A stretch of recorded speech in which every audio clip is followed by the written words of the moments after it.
একজন মানুষ এক হুজুরের কাছে আসছে, এসে বলতেছে, হুজুর, জন্মের পর থেকে এই পর্যন্ত আমার ছেলের জ্বর ভালো হয় না। এত চিকিৎসা করলাম, এত ডাক্তার দেখাইলাম, কিন্তু আমার ছেলের জ্বর ভালো হয় না। তখন হুজুর জিজ্ঞাসা করলেন, আপনার ছেলের নাম কে? বাবা তখন বলতেছে, আমার ছেলের নাম হলো বুখার। এইবার হুজুর বলতেছে, আপনার ছেলের নামের বরকতে, ছেলের নামের কারণেই আপনার ছেলের জ্বর ভালো হয় না। হুজুর বলে যে বুখার শব্দের অর্থ হলো জ্বর, এই আপনার ছেলের নামের প্রভাব আপনার ছেলের শরীরের মধ্যে পড়ছে, এই জন্য জ্বর ভালো হয় না। হুজুর ওই বুখার নামটা পরিবর্তন করে ওই ছেলের একটা অর্থপূর্ণ ভালো নাম রেখে দিছে। কিছুদিন পরে দেখা গেছে ওই ছেলের জ্বর ভালো হয়ে গেছে। এই জন্য আমাদের নামের প্রভাব আমাদের ছেলে মেয়েদের মধ্যে পড়বে।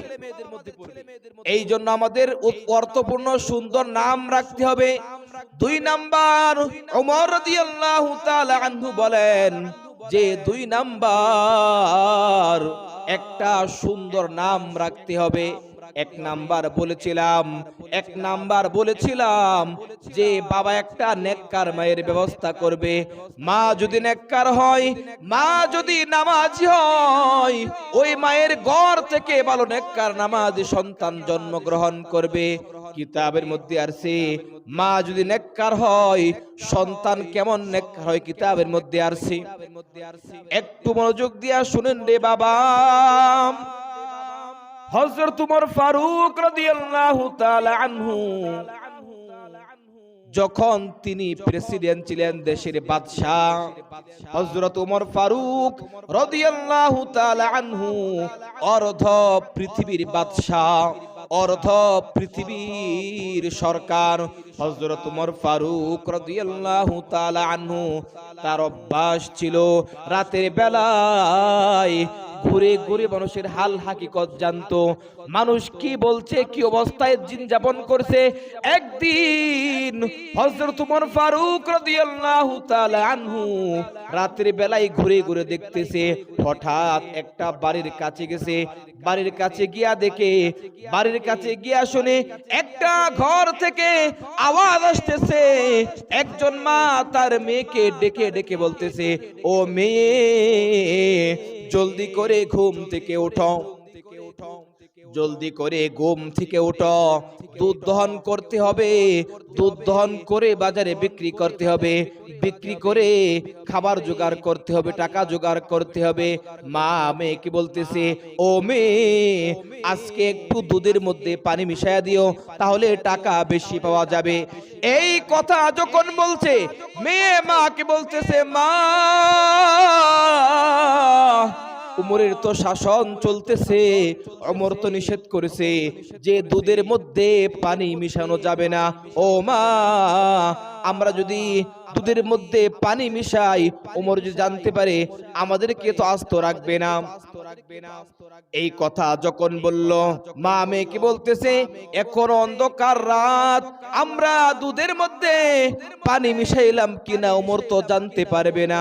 আসলে কিন্তু ওমর ঘরের পাশে দাঁড়াইয়া কথাগুলো শুনতেছে। মা যখন বলতেছে ওমর জানতে পারবে না, এইবার মেয়েটা বলতেছে, ও মা, ওমর না জানলেও, ওমর না দেখলেও, তোমার মালিক, ওমরের মালিক, আমার মালিক আল্লাহ একজন আসে, সে তো অবশ্যই জানতে পারবে, দেখতে পারবে। ও মা, আজকে আমরা ওমরের কাছ থেকে বাঁচতে পারলেও কাল কিয়ামতের ময়দানে আমরা আল্লাহ থেকে বাঁচতে পারবো না, আল্লাহর কাছ থেকে বাঁচতে পারবো না। আমরা কাল কিয়ামতের ময়দানে আল্লাহর সামনে কি জবাব দেব? এই কথাগুলো হযরত উমর ফারুক রাদিয়াল্লাহু তাআলা আনহু শুনে দরবারে চলে গেলেন। দরবারে গিয়া ওই মা মেয়েকে ডাকছে, ওমর ডাকছে। মা মেয়ে তো ভয় পেয়ে গেছে, না জানি কোন ভুল করলাম, কোন অপরাধ করলাম যার কারণে ওমর আমাদেরকে দরবারে ডাকছে। ওমর তো আমাদেরকে মেরে ফেলবে, ভয় পাইতেছে। কিন্তু মা মেয়ে যখন দরবারে গেছে, রাজ দরবারে যাওয়ার পরে হযরত ওমর ফারুক রাদিয়াল্লাহু তাআলা আনহু, ওই যে মেয়েটা আল্লাহর ভয়ে দুধের মধ্যে পানি মিশাইছে না, ওই মেয়ের সঙ্গে হযরত ওমর ফারুক রাদিয়াল্লাহু তাআলা আনহু তার ছেলের সঙ্গে বিয়া পড়ায়া দিছে। কিতাবের মধ্যে আসছে ওই যে উমর ওই মেয়েকে তার ছেলের সঙ্গে বিয়া দিয়া দিছে। কিতাবের মধ্যে আসছে এই মেয়ের ঘর থেকেই ওমর ইবনে আব্দুল আজিজ জন্মগ্রহণ করেছে। ওই মেয়ের ঘর থেকে এমন একজন আল্লাহওয়ালা বুজুর্গ হয়েছে যে তার আমলে বাঘ আর ছাগল এক ঘাটে পানি পান করত, ভাগ ছাগলকে ধরতো না। এই জন্য মায়ের আমার, আমাদের সন্তানকে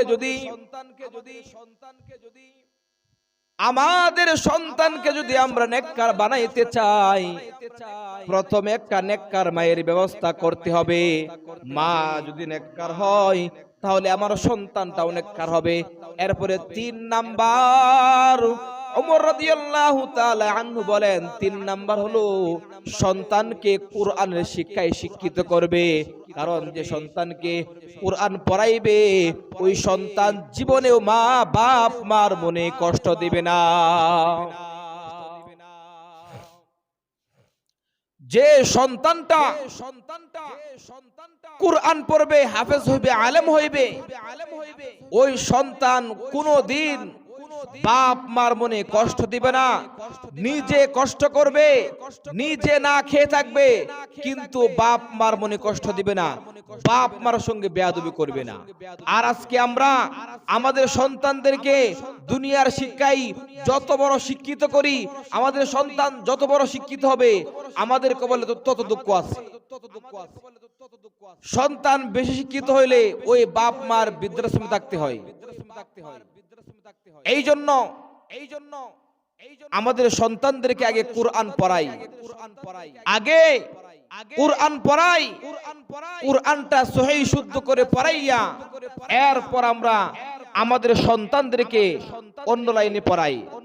ডাক্তার বানাই, ইঞ্জিনিয়ার বানাই, ওই সন্তান কোরআন পড়ার পরে ডাক্তার হইলে, ইঞ্জিনিয়ার হইলে, মাস্টার হইলে আপনাকে বৃদ্ধাশ্রমে দিবে না। এই জন্য আগে আমাদের সন্তানদের কোরআন পড়াইবো। এই 3টা হক যে বাপ মা আদায় করবে, সন্তান বড় হইয়া বাপ মার হক আদায় করবে, বাপ মার মনে কষ্ট দিবে না। সুবহানাল্লাহ।